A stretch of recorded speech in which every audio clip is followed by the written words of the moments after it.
ബഹുമാന്യരായ പത്രമാധ്യമ സുഹൃത്തുക്കളെ, എൻ്റെ പേര് ഗംഗേശാനന്ദ തീർത്ഥപാദർ എന്നാണ്. എൻ്റെ കൂടെ ഇരിക്കുന്നത് സ്വരൂപാനന്ദാശ്രമത്തിലെ കൃഷ്ണാനന്ദഗിരി എന്ന സ്വാമിജിയാണ്. എന്നെക്കുറിച്ച് മാധ്യമങ്ങൾക്കെല്ലാം സാമാന്യമായൊരു ധാരണയുണ്ട്. അത് കാരണം കൂടുതൽ എന്നെക്കുറിച്ച് പറയാനല്ല ഞാൻ വിളിച്ചേക്കുന്നത്. ഞാനിപ്പോൾ നിങ്ങളെയൊക്കെ കാണുന്നത്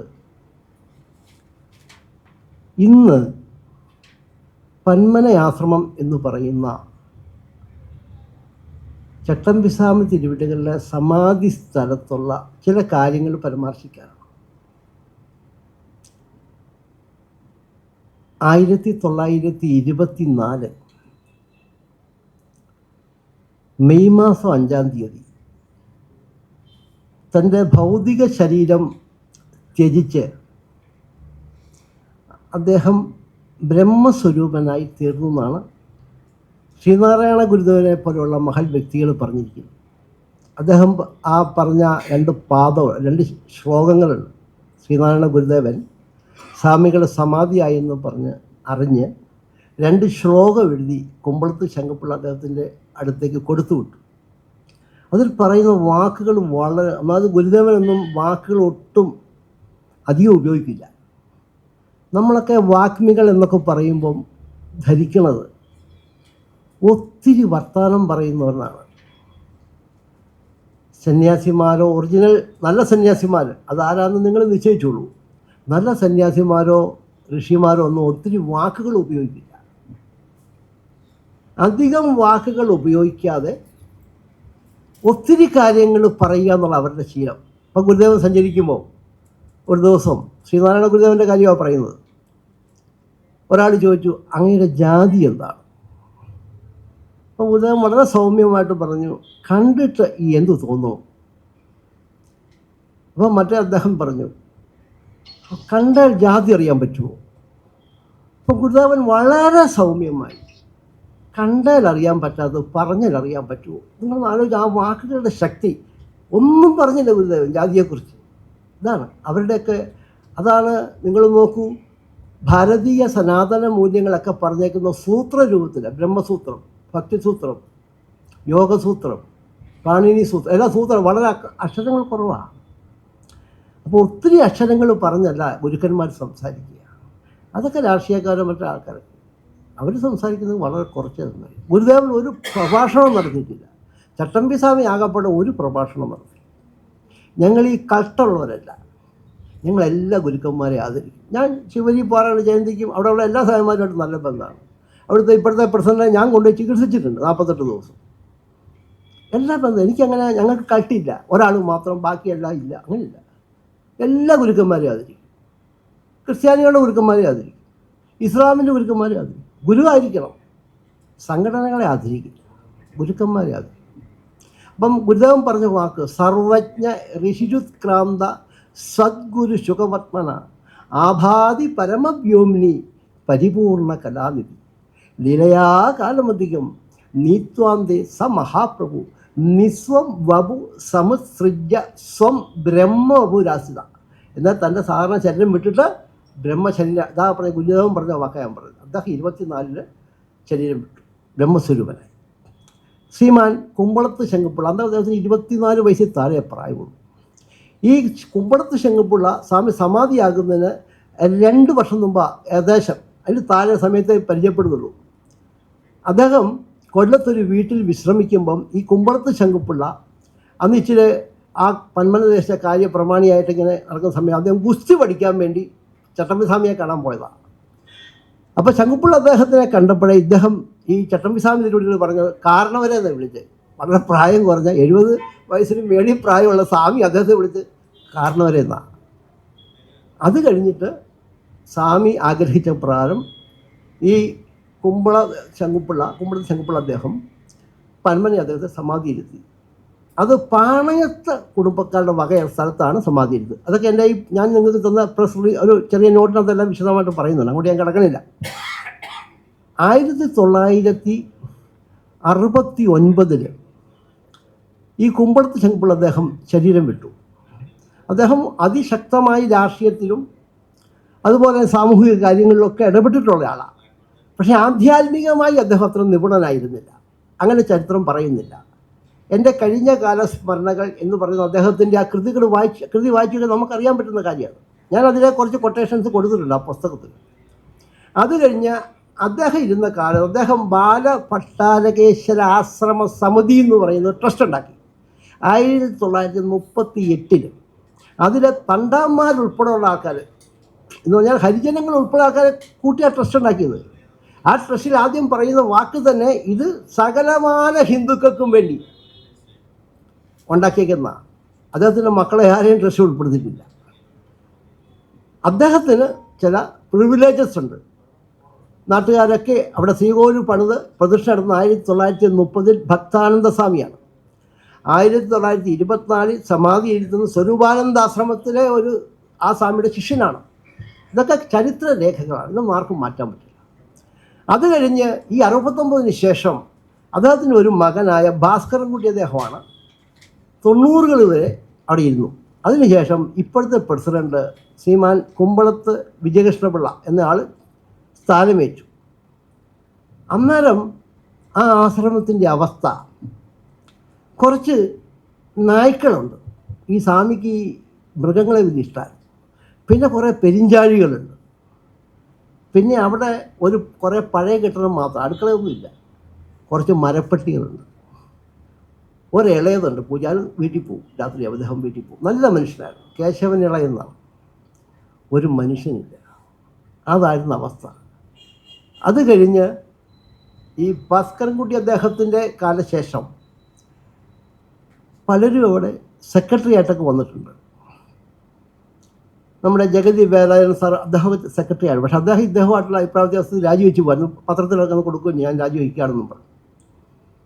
അങ്ങനെ ഇരിക്കുമ്പോൾ ഡോക്ടർ ഗോപകുമാർ എന്ന് പറയുന്നയാൾ അവിടുത്തെ സെക്രട്ടറി ആയിട്ട് ചാർജ് എടുത്തു. ഒരു പ്രവർത്തനവുമില്ല. ആരെങ്കിലും വന്ന് തൊഴുതാരായി പോയാലായി. 1994 ഡിസംബർ മാസത്തിൽ ഡോക്ടർ ഗോപകുമാർ പോയി കൈവല്യാനന്ദ സ്വാമി എന്ന് പറഞ്ഞ സ്വാമിയെ പോയി കണ്ടു. അദ്ദേഹം കന്യാകുമാരി ഇരിക്കുക. കാരണം ശിവഗിരിയിൽ ആചാര്യനായിരുന്നു അദ്ദേഹം. അവിടെ പ്രശ്നങ്ങളുണ്ടായപ്പം അവരൊക്കെ പഠിച്ചതൊക്കെ വടക്കാണ്, ഇവിടെയല്ല. ശങ്കരാചാര്യ സ്വാമി ഉൾപ്പെടെയുള്ള എല്ലാ സ്വാമിമാരും ഇവിടെ വിട്ടുപോവുക ചെയ്തു. ഇവിടെ ഒന്നും ചെയ്യാനില്ല. ചിന്മയാനന്ദ ഏത് സ്വാമി നിങ്ങൾ എടുത്തു വയ്ക്കും, അവരെല്ലാം തപോവനം ആരെടുത്തേക്ക് അവരെല്ലാം കേരളം വിട്ട പിന്നെ ഇങ്ങോട്ട് വരില്ല. അപ്പോൾ കൈവല്യാനന്ദ സ്വാമി കാശിയിലും ഋഷികേശിലും ദിവ്യാനന്ദഗിരി സ്വാമികളുടെ ശിഷ്യയിൽ പഠിച്ചു കഴിഞ്ഞിട്ട് ശിവഗിരി വന്ന് ശാശ്വതികാനന്ദ സ്വാമി പറഞ്ഞിട്ട് ആചാര്യനായി 8-10 വർഷം പഠിപ്പിച്ച് 14 ആൾക്കാർ പഠിക്കാനുണ്ടായി. നല്ല ബ്രഹ്മവിദ്യാലയം ഉണ്ടായി, ഹോസ്റ്റലുണ്ടായി, ഏറ്റവും വലിയ ലൈബ്രറി ഉണ്ടായി. അപ്പോഴാണ് പ്രശ്നം ഉണ്ടാകുന്നത്. അപ്പോൾ പിന്നെ സ്വാമി വിചാരിച്ചു നേരെ തിരിച്ചങ്ങ് പോയേക്കാം. അങ്ങനെ കന്യാകുമാരി പോയിരിക്കുമ്പോൾ ഈ ഡോക്ടർ ഗോപകുമാറും ശിവഗിരിയിൽ അന്ന് പഠിപ്പിച്ചുകൊണ്ടൊരു ഗോപാലപിള്ള സാറും കൂടി സ്വാമിയെ പോയി കണ്ട് പന്മന വരണം, അവിടുത്തെ കാര്യങ്ങൾ നോക്കണം, പഠിപ്പിക്കണം എന്ന് പറഞ്ഞ് വളരെ നിർബന്ധിച്ചിലാണ് സ്വാമി വന്നത്. 1990 ഡിസംബറിൽ അവിടെ വന്നപ്പം അവിടെ ഒരു സംവിധാനമില്ല. സ്വാമിയെ ഒരു ചെറിയ കെട്ടിടത്തിൽ താമസിച്ചിട്ട് 2 സ്വാമിമാർ കൂട്ടത്തിൽ അന്ന് വന്നായിരുന്നു. നിത്യസ്വരൂപാനന്ദ എന്നും വിശ്രുതാത്മാനന്ദ എന്നും പറഞ്ഞ 2 സ്വാമിമാരെ കൂട്ടിയാണ് കൈവല്യാനന്ദ സ്വാമി അവിടെ വന്നത്. അങ്ങനെ വന്നു. അവിടെയാണ് യാതൊരു തരത്തിലുള്ളതായ സംവിധാനങ്ങളുമില്ല. അവരൊരു ബ്രഹ്മവിദ്യാലയമൊക്കെ ഉണ്ടാക്കി, പക്ഷേ ആരും വരില്ല. നമുക്കറിയാമല്ലോ, എന്തെങ്കിലുമൊക്കെ ആകാൻ സാധിക്കുന്ന ആൾക്കാരെല്ലാം ആ വഴിക്ക് പോകത്തുള്ളൂ. ഒന്നിനും കൊള്ളാത്തവരാ സന്യസിക്കുന്ന സാധാരണ ഒരു ധാരണ. എന്തിനും കഴിവുള്ള സന്യസിക്കില്ല എന്നാണ് നമ്മുടെയൊക്കെ ധാരണ. ശരിയല്ല, പക്ഷെ അങ്ങനെയാണ് ധാരണ. കാരണം നമ്മൾ വിദ്യാഭ്യാസപരമായിട്ട് അങ്ങനെ ഉന്നതി നിൽക്കുക. പക്ഷെ സാംസ്കാരികമായിട്ട് എനിക്കറിയത്തില്ല എന്നുള്ളത്. അത് നിങ്ങൾ ആലോചിച്ചാൽ മതി. ആരും വരുന്നില്ല. എന്തോ സെക്രട്ടറിയെ കുറിച്ചല്ല ഞാൻ ഈ പറഞ്ഞ് പൂർത്തിയാക്കട്ടെ. കാരണം അങ്ങോട്ട് വരണമെന്നുണ്ടെങ്കിൽ ചില കാര്യങ്ങൾ അറിഞ്ഞാലേ പറ്റുള്ളൂ. അത് കാരണമാണ് 95 സ്വാമി ബ്രഹ്മവിദ്യാലയം ഉണ്ടാക്കിയിട്ട് ആദ്യം വന്ന മെയ് മാസത്തിൽ വന്ന ബ്രഹ്മവിദ്യാർത്ഥിയാണ് ഞാൻ, ബ്രഹ്മചാരിയായിട്ട്.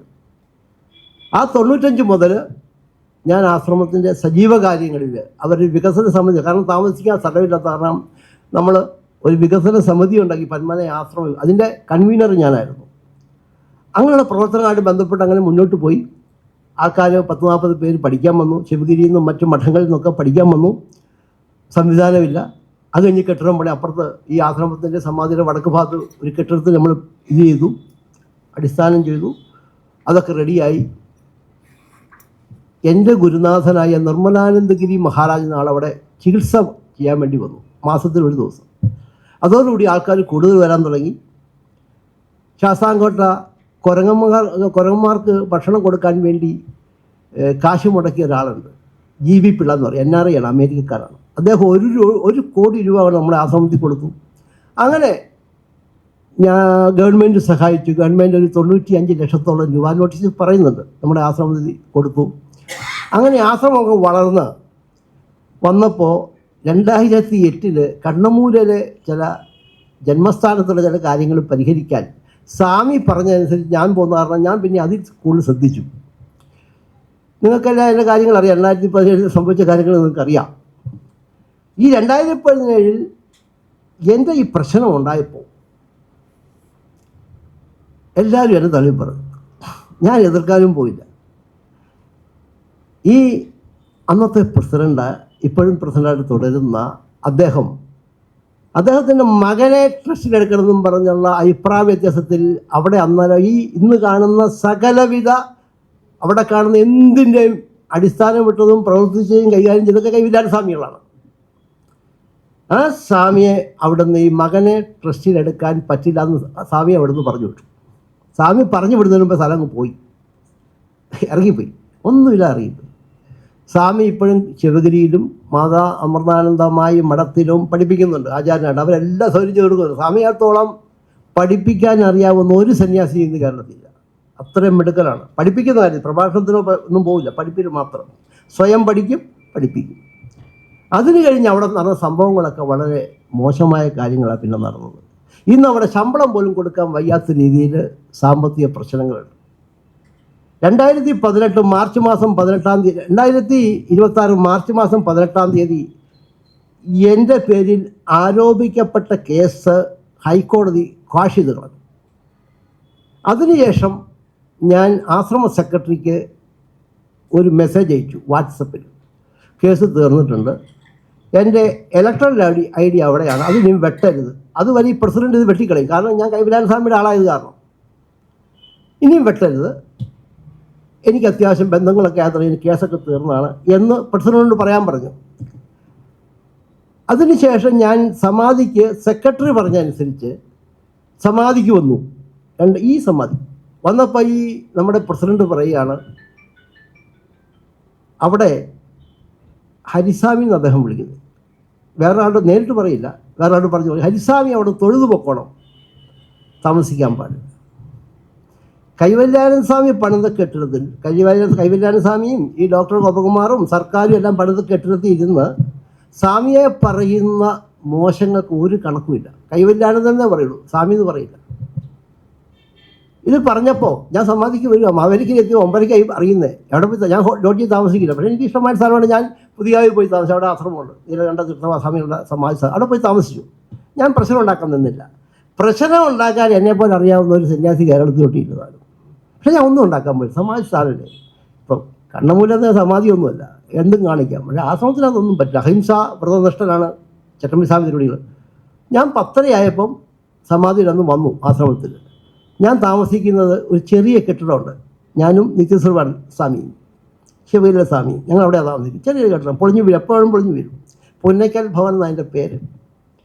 അവിടെ ഇരുന്ന് ഉച്ചയ്ക്ക് അവിടെ 10:30 വന്നു. ഞാൻ പുറത്തോട്ടേ ഇറങ്ങിയില്ല, കാരണം എന്നെ ഒത്തിരി പേര് പരിചയമില്ല. വല്ലതും ചോദിച്ചു കഴിഞ്ഞാൽ എൻ്റെ വായിൽ നിന്ന് മനുഷ്യനില്ലേ അബദ്ധം വന്ന ഞാൻ പുറത്തോട്ടേ ഇറങ്ങി. അവിടെ ഇരുന്ന് ഞാൻ അങ്ങനെയാണ്. എനിക്ക് സമാധിസ്ഥാനം ഹൃദയത്തിലാണ്, അല്ലാതെ ആശ്രമത്തിലല്ല. ഞാൻ ചട്ടമ്പി സ്വാമിയെ ആരാധിക്കാൻ പ്രധാന കാരണങ്ങളൊന്നും സ്വാമി ആശ്രമം സ്ഥാപിക്കാത്തതാണ്. അവിടെ ഇരുന്ന് ഞാൻ പിറ്റേ ദിവസം വെളുപ്പിന് കഥകളിയൊക്കെ കഴിഞ്ഞപ്പോൾ ഞാൻ എടുത്ത് പോവുകയും ചെയ്തു. ഞാൻ നേരെ ഒരു വക്കീലിനെ കണ്ട് ഈ ട്രസ്റ്റിനെ ഡീൽ അങ്ങോട്ട് കൊടുത്തിട്ട് പറഞ്ഞു പഠിക്കാൻ പറഞ്ഞു. പഠിക്കാൻ പറഞ്ഞ് 2 മാസം കഴിഞ്ഞപ്പോൾ 1 മാസത്തിന് മുമ്പ് ഞാനൊരു ഇഞ്ചക്ഷൻ മേടിച്ചു കരുനാഗപ്പള്ളി മുനിസിപ്പൽ കോടതി. ആ ഇഞ്ചക്ഷൻ പറയാം, ഒരു പേഴ്സണൽ അലിഗേഷനും ഇല്ല. ഞാൻ പറഞ്ഞത് പന്മന ആശ്രമത്തിൽ ഉള്ള ഒരു കെട്ടിടവും പൊളിക്കാൻ പാടില്ല. കാരണം അതൊരു ആർക്കിയോളജിക്കൽ മോണുമെൻ്റാണ്, അല്ല കെട്ടിടമല്ല. ഇപ്പം നമുക്കറിയാം 1 ഗ്രാം സ്വർണ്ണത്തിന് ഇപ്പോൾ 1 ലക്ഷം രൂപ വരെയാണെങ്കിൽ പത്മനാഭൻ്റെ സ്വർണ്ണത്തിന് 1 കോടിയാകും വില. കാരണം അതൊരു ആർക്കിയോളജിക്കൽ വാല്യൂയാണ്, അത് വേറെ ഒന്നും കിട്ടില്ല. ഇദ്ദേഹം അവിടെ ഗാന്ധി മന്ദിരം പണിതിട്ട് അത് ആ ഗാന്ധി മന്ദിരത്തിൻ്റെ എല്ലാ സ്വഭാവം മാറ്റി കോട്ടും സൂട്ടും ഇട്ടിരുന്ന ഒരു ഗാന്ധിയുടെ രൂപമാണ് നമുക്ക് കാണുകയുള്ളൂ. കാരണം ഓലയൊക്കെ മാറ്റി പട്ടിക്കൂട് വരെ പണിത് വെച്ചു. അതിനെല്ലാവരും അത്. പക്ഷേ ഇദ്ദേഹത്തിൻ്റെ ഏകാധിപത്യം ആര് പറഞ്ഞാലും കേൾക്കില്ല. 36 വർഷമായി അദ്ദേഹം പ്രസിഡൻ്റായി ഇരിക്കാൻ തുടങ്ങിയിട്ട് 3 വർഷം കൂടുമ്പോൾ പൊതുയോഗം വിളിച്ച് തെരഞ്ഞെടുപ്പ് നടത്തണം, ഇന്ന് വരെ നടത്തിയിട്ടില്ല. ഈ കഴിഞ്ഞ 15-ാം തീയതി പൊതുയോഗം വിളിക്കാൻ സെക്രട്ടറി ഉൾപ്പെടെയുള്ള ആൾക്കാരെല്ലാം തീരുമാനിക്കുകയും ഇദ്ദേഹത്തിന് എഴുത്തയച്ചു, എല്ലാവർക്കും എഴുത്തയച്ചു. പൊതുയോഗത്തിനാണ് അധികാരം. ആ പൊതുയോഗത്തിലുള്ള അംഗങ്ങളാണ് മെമ്പർമാരായിട്ട് പിന്നെ മാറുന്നത്, ട്രസ്റ്റ് മെമ്പർമാരായിട്ട് മാറുന്നത്. ഇദ്ദേഹം ചെയ്തത് എന്നാണെന്നറിയോ? ഇദ്ദേഹം ചെയ്തത് ആരെയോ സ്വാധീനിച്ചിട്ട് 15-ാം തീയതി പൊതുയോഗം അവിടെ നടത്താൻ പാടില്ലെന്ന് പോലീസുകാരെ കൊണ്ട് പറയിക്കുക. CI വിളിക്കുക തലേദിവസം 14-ാം തീയതി വിളിച്ച് പറയാം പൊതുയോഗം നടത്താൻ പറ്റില്ല. അപ്പം CI ഒരു അനുരഞ്ജന മീറ്റിംഗ് വിളിച്ചു. ഇദ്ദേഹവും കൂടെ ഒരാളും വന്ന് 6 മെമ്പർമാർ വന്നിരിക്കുക അവിടെ, ട്രസ്റ്റ് മെമ്പർമാർ. അപ്പോൾ CI വിശദീകരിച്ചു, എന്താണ് അങ്ങിങ്ങനെ പറയുന്നത്? പ്രസിഡന്റ് ചോദിക്കുക. പുള്ളി പറഞ്ഞതേ ഉള്ളൂ, പൊതുയോഗം നടത്താൻ പറ്റില്ല, ഇത് മാത്രമേ പറയുന്നത്. അതിന് കാരണം RDOയുടെ ഓർഡർ ഉണ്ടോ, കളക്ടറുടെ ഓർഡർ ഉണ്ടോ, കോടതിയിലെ ഓർഡർ ഉണ്ടോ? ഒന്നുമില്ല. KG ശ്രീകുമാർ എന്ന് പറഞ്ഞ ഒരാൾ കൊടുത്ത് പരാതിയിലായി പരിപാടി നടക്കുന്നത്. അങ്ങനെ ആശ്രമം എന്ന് പറഞ്ഞാൽ എല്ലാവർക്കും വരാനും സ്ഥലമാണ്, അല്ലാതെ പ്രത്യേക ഒരാൾക്കാർക്ക് വരേണ്ട സ്ഥലമല്ല. അവിടെ പൊതുയോഗം നടത്താൻ നമുക്ക് എല്ലാ അധികാരങ്ങളും ഉണ്ട്. കാരണം എല്ലാ കമ്മ്യൂണിക്കേഷനും സെക്രട്ടറിയാണ് ചെയ്യേണ്ടത്.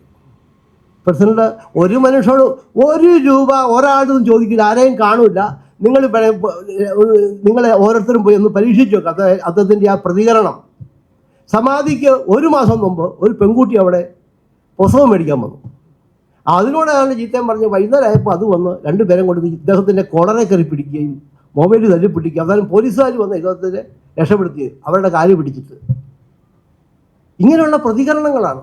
സച്ചിദാനന്ദ സ്വാമി ഇപ്രാവശ്യത്തെ ശിവഗിരി മഠാധിപതി ഇപ്രാവശ്യത്തെ സമാധിക്ക് വിളിച്ച് വന്നിട്ട് ഇദ്ദേഹം മുറിയിരിക്കുകയുള്ളൂ, ഒരു മനുഷ്യൻ കാണില്ല. അദ്ദേഹത്തെ കാണാൻ വേണ്ടി ചെന്നപ്പം സ്വാമി അബദ്ധവശാൽ ചോദിച്ചു പോയി, ഇതാണോ കുമ്പളത്ത് വിജയകൃഷ്ണപിള്ള ചോദിച്ചു പോയി. ഇദ്ദേഹം പറഞ്ഞ മറുപടി ഒത്തിരി പേര് കണ്ടുകൊണ്ടിരിക്കുക. അങ്ങനെയൊക്കെയാണ് സ്വാമി നാട്ടുകാർ പറയുന്നത്. ഇങ്ങനെയാണ് ഒരാൾ പ്രതികരിക്കുക. അതും നമ്മൾ ക്ഷണിച്ചു വരുത്തിയ പന്മന ആശ്രമത്തിൽ 1 വർഷം വരുന്ന ആൾ 1 ദിവസം ശിവഗിരി സലാം ആലോചിക്കണം. ഇദ്ദേഹത്തിൻ്റെ സ്വാഭാവിക പ്രതികരണം. എന്നോട് സകല ഒരൊറ്റ സ്വാമി. ഇപ്പം ലാസ്റ്റ് ഒരു മഠാധിപതി ഉണ്ടായിരുന്നു, കൃഷ്ണമയാനന്ദ എന്ന് പറയുന്നത്. ഞങ്ങളുടെയൊക്കെ ഹെഡ് ക്വാർട്ടേഴ്സ് വാഴൂരാണ്, അവിടെ നിന്ന് സന്യാസീകരിക്കാം. അദ്ദേഹം 1 മാസം ആരോടും പറയാൻ സ്ഥലം വിട്ടു, എന്നിട്ട് രാജിക്കത്ത് എഴുതി അയക്കുകയത്. ഒറ്റ സ്വാമിമാരവിടെ താമസിപ്പിക്കില്ല, എന്നോട് മാത്രം നേരിട്ട് പറയില്ല. അത് അറിയാവുന്ന കാരണമാണ്. അദ്ദേഹം 1 മാസം മുമ്പ് AR ഗിരീഷ് കുമാർ എന്ന് പറയുന്ന സെക്രട്ടറിയെ സസ്പെൻഡ് ചെയ്തു. പ്രസിഡന്റിന് അങ്ങനെ ചെയ്യാൻ യാതൊരു അധികാരമില്ല, കമ്മിറ്റി തീരുമാനം എടുക്കണം. കമ്മിറ്റിയിൽ ഈ ട്രസ്റ്റിലെ മെമ്പർമാർ 3-ൽ 2 ഭാഗം തീരുമാനം എടുക്കണം, അല്ലാതെ മാറ്റാൻ പറ്റില്ല. ഒരു 15 ദിവസം കഴിഞ്ഞപ്പം പുള്ളി ഒരു നോട്ടീസ് വെച്ചു, പേഴ്സണൽ മീറ്റിംഗ് ആഗസ്റ്റ് 31-ാം തീയതി വരണം, എല്ലാ ഡോക്യുമെൻറ്റും സബ്മിറ്റ് ചെയ്യണം. അതിനും സെക്രട്ടറി ഒന്നും പറയാൻ പോയില്ല. ഈ 13-ാം തീയതി അദ്ദേഹം അയച്ചു, നിങ്ങളെ ഞങ്ങൾ ഡിസ്പോസ് ചെയ്തിരിക്കുന്നു. ഞാൻ പ്രസിഡന്റ് പറയുക, ഈ AR ഡിസ്പോസ് ചെയ്തിരിക്കുന്നു. അതിനും പുള്ളിയൊന്നും പറഞ്ഞില്ല. പുള്ളി ഇന്ന് വരെ ആശ്രമത്തിനെതിരെയോ പ്രസിഡന്റിനെതിരെയോ ഒരക്ഷരം പറഞ്ഞിട്ടില്ല. ഈ സസ്പെൻഡ് ചെയ്ത കാര്യങ്ങളൊക്കെ ഇവർ പേപ്പറിൽ കൊടുത്തു. എന്നിട്ട് കുമ്പളത്ത് ശങ്കരപ്പിള്ള എന്നൊരാളെ സെക്രട്ടറി ആയിട്ടൊക്കെ നിയമിക്കുക പ്രസിഡന്റ്. ആരും അതിനെ അനുകൂലിക്കുന്നില്ല. പന്മന പഞ്ചായത്തിൽ ഒരു 10 പേര് പോലും ഇദ്ദേഹത്തെ പിന്തുണയ്ക്കാനില്ലെന്ന് ആലോചിക്കണം. എല്ലാവരും വെറുപ്പിച്ചിട്ടേക്കുക. അപ്പം 15-ാം തീയതി സമ്മേളനം നടത്താൻ വേണ്ടെന്ന് ഞാൻ പറഞ്ഞു. കാരണം വെച്ചാൽ എനിക്കറിയാം ആശ്രമം എന്ന് പറഞ്ഞാൽ എപ്പോഴും പാകിസ്ഥാൻ്റെ ബോർഡറൊന്നുമല്ല, കയറി ചെല്ലാൻ പറ്റുമെന്ന് എനിക്കറിയാം. ഞാൻ കയറുകയും ചെയ്യും. 3 വണ്ടി പോലീസാണ് ഇത് തടയാൻ വേണ്ടി അവിടെ വന്നത്. 3 വണ്ടി റിസർവ് പോലീസ് വന്നു പന്മന ആശ്രമത്തിൽ. പ്രളയം വന്നപ്പോഴും മറ്റേ ഒരു അസുഖം വന്നല്ലോ, അന്നേരം ഒന്നും ഒരു പോലീസും വന്നിട്ടില്ല അവിടെ. 3 വണ്ടി പോലീസ് ചട്ടമ്പിസ്വാമി രക്ഷിക്കാൻ. ഞങ്ങളെന്നാ ഭീകരന്മാരാണോ? ഇദ്ദേഹത്തിന് ഉൾപ്പെടെ നമ്മൾ വിളിച്ചേക്കുക. ഈ CI വിളിച്ചത് ഞങ്ങൾ പറഞ്ഞു, ഞാൻ പോയില്ല, ട്രസ്റ്റ് പറഞ്ഞു അങ്ങയുടെ ഇദ്ദേഹത്തിൻ്റെ നേതൃത്വത്തിലാണ് പൊതുയോഗം, ഇദ്ദേഹത്തെ പുറത്താക്കാനല്ല. കാരണം പൊതുയോഗം വിളിച്ചോണ്ട് ചെയ്യാൻ ഒന്നിനും സമ്മതിക്കില്ല. അപ്പോൾ ആ ഒരവസ്ഥ നിലനിൽക്കെ ഇവർ ചട്ടമ്പിസ്വാമി ജയന്തിയുടെ നോട്ടീസ് അടിച്ചു. അതിലേതോ വലിയ പോലീസ് ഉദ്യോഗസ്ഥനാണ് പ്രധാന ആളായിട്ട് വച്ചേക്കുന്നത്. അദ്ദേഹത്തിൻ്റെ നിർദ്ദേശപ്രകാരമാണോ എന്ന് എനിക്കറിയില്ല, എന്താണെന്നറിയില്ല. എനിക്കറിയാൻ പാടില്ല. എൻ്റെ ജീവിതത്തിൽ ഈ പോലീസുകാരാണ് ശത്രുവായിട്ട് വരുന്നത് എനിക്ക് തോന്നുന്നു. എനിക്കവിടെ ശത്രുതയില്ല.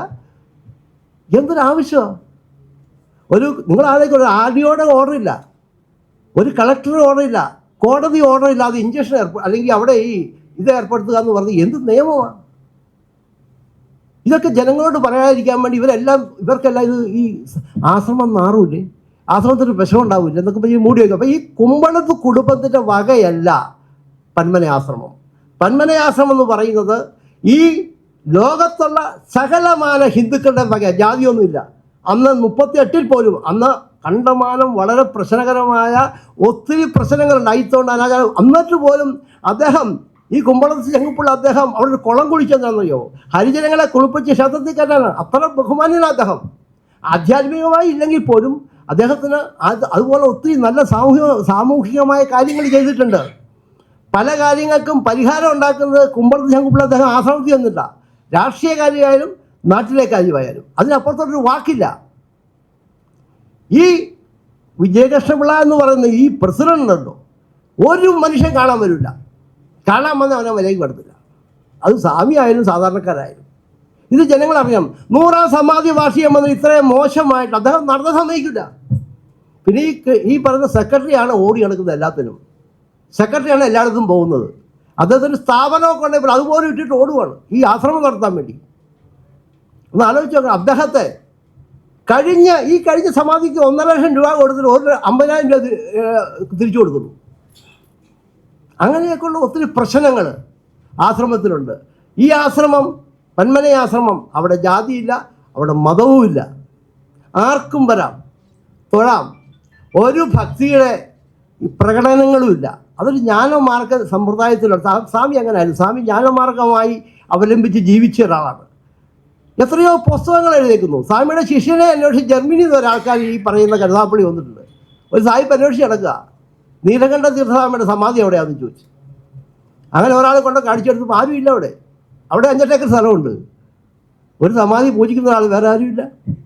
ജർമ്മനിയിൽ നിന്ന്, കാരണം പുള്ളിയുടെ പുസ്തകം പഠിപ്പിക്കുക, നീലകണ്ഠ തീർത്ഥസ്വാമിയുടെ പുസ്തകം ജർമ്മനി പഠിപ്പിക്കാമെന്ന് ആലോചിക്കണം.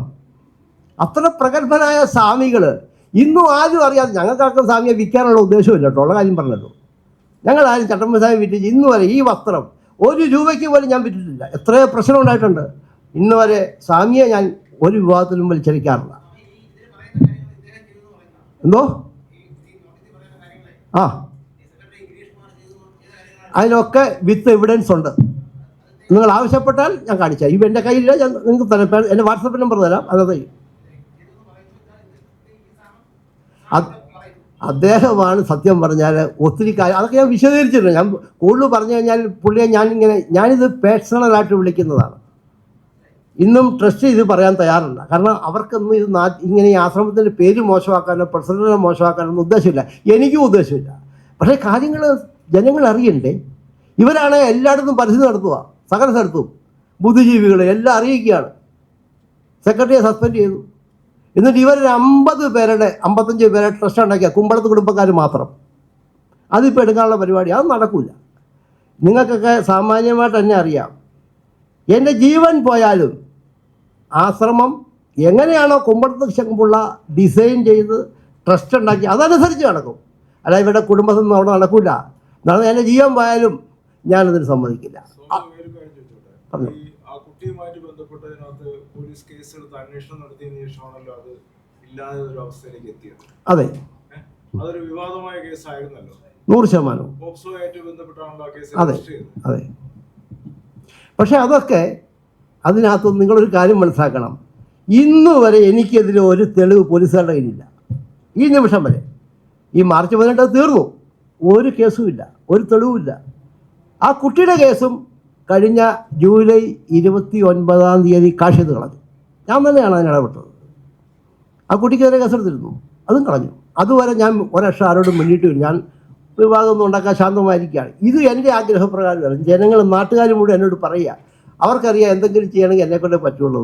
വയസ്സായി, ഞാനിനി ഈ ശരീരം വിടാൻ തയ്യാറെടുത്തിരിക്കുന്ന ആളാണ്. ഈ കണ്ണമ്മയുമായിട്ട് ബന്ധപ്പെട്ട് സ്വാമിയെ വളരെയധികം ട്രാപ്പ് ചെയ്ത് വന്നതാണല്ലോ. 100%. അതൊക്കെ മാധ്യമങ്ങൾ തന്നെ. ഇപ്പം നമുക്കറിയാം, ഏഷ്യാനിലെ ബിനുവാണ് ആദ്യം വളരെ ഉള്ള ആരും പറയുന്ന ആളാണ്. എല്ലാം അറിഞ്ഞിട്ട് എന്നോട് പറയുന്നത്. അത് കഴിഞ്ഞിട്ട് ആ ബിനു തന്നെ എന്നെ വിളിച്ച് 2022 ഫെബ്രുവരി മാസം 21 അന്ന് നമ്മുടെ KPC ലളിത ശരീരം വിട്ട ദിവസമായിട്ട് പോലും എന്നെ വിളിച്ച് വരണമെന്ന് പറഞ്ഞു. അന്ന് സർക്കാർ കൊടുത്ത് ഞാൻ നിരപരാധി. അന്ന് കോടതിയിൽ സത്യവാങ്മൂലം ബിനുവിനെ എന്നെ എഴുതിക്കൊണ്ട് പറഞ്ഞു ഞാൻ നിരപരാധിയാണ്. പക്ഷേ ഞാൻ ആർക്കെതിരെയും, ഒരു മാധ്യമപ്രവർത്തകനെയും ഒരു പോലീസുകാർക്കെതിരെ ഞാനൊരു പരാതി കൊടുക്കുകയോ പ്രതികരിക്കുകയോ ചെയ്തിട്ട് ഞാൻ മാറിപ്പോവുള്ളൂ. അപ്പം നിങ്ങൾ ഈ സത്യം ജനങ്ങളെ അറിയിക്കണം. നമ്മൾ ഈ കുമ്പളം കുടുംബക്കാർക്ക് എതിരല്ല ഞാൻ. പക്ഷേ പന്മന ആശ്രമം എന്ന് പറയുന്നത് അതൊരു കുടുംബത്തിൻ്റെ വകയല്ല, അത് സമൂഹത്തിൻ്റെ വകയാണ്. ഇവിടെയുള്ള ഓരോ മനുഷ്യരുടെയും വകയാണ്. അവിടെ വേറെ ആർക്കും അധികാരമില്ല, പൊതുയോഗത്തിനാണ് അധികാരം.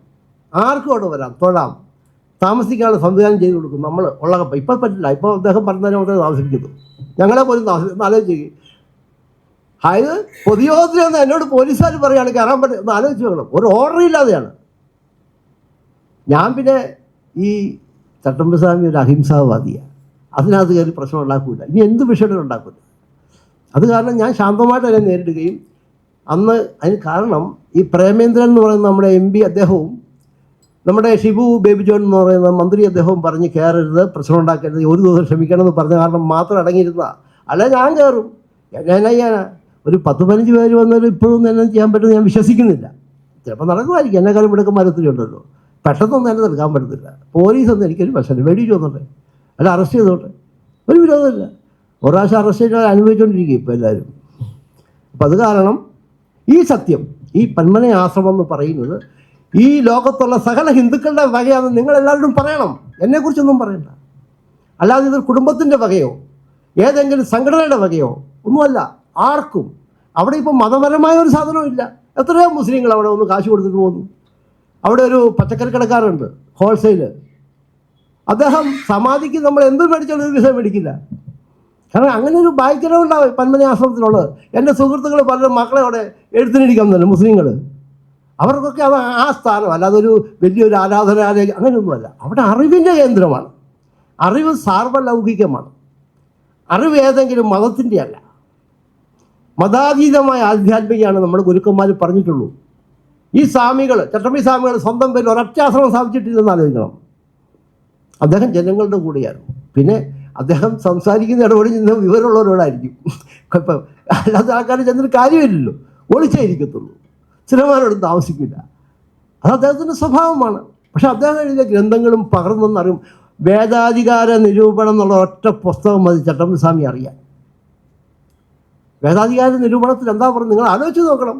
അന്ന് സകല അധികാരങ്ങളും കേന്ദ്രീകരിച്ചിരുന്ന അധികാര കേന്ദ്രങ്ങളെ വെല്ലുവിളിച്ചാണ് എഴുതിയത്. സ്വാമിയെ കൊന്നുകളാത്ത ഭാഗ്യം എന്ന് പറയാനുള്ളൂ. ക്രിസ്തുമത നിരൂപണം എഴുതി, ക്രിസ്തുമത ഛേദനമല്ല, നിരൂപണം എഴുതി. അന്ന് തിരുവിതാംകൂർ രാജാവ് ഭരിക്കുന്നെങ്കിലും ബ്രിട്ടീഷുകാരുടെ അടിമയാണ്. അവർ പറയുന്നതിനപ്പുറത്തോട്ട് ചെയ്യാൻ പറ്റില്ല പല കാര്യങ്ങളും. എന്നിട്ടും സ്വാമി ധൈര്യമായിട്ട് എഴുതി. കാരണം അന്ന് അനീതിക്കെതിരെ അയ്യങ്കാളി, ചട്ടമ്പി സ്വാമികൾ, ശ്രീനാരായണ ഗുരുദേവന്, ഇവരൊക്കെ പ്രവർത്തിച്ച ആർക്ക് വേണ്ടിയാണ്? സഹോദരൻ അയ്യപ്പന്. അവരൊക്കെ ജാതിക്ക് വേണ്ടിയല്ല പ്രവർത്തിച്ചത്. അവരൊക്കെ പ്രവർത്തിച്ചത് സമൂഹത്തിൽ മനുഷ്യനായിട്ട് കാണാം മനുഷ്യനെ, ഇവരെല്ലാവരും.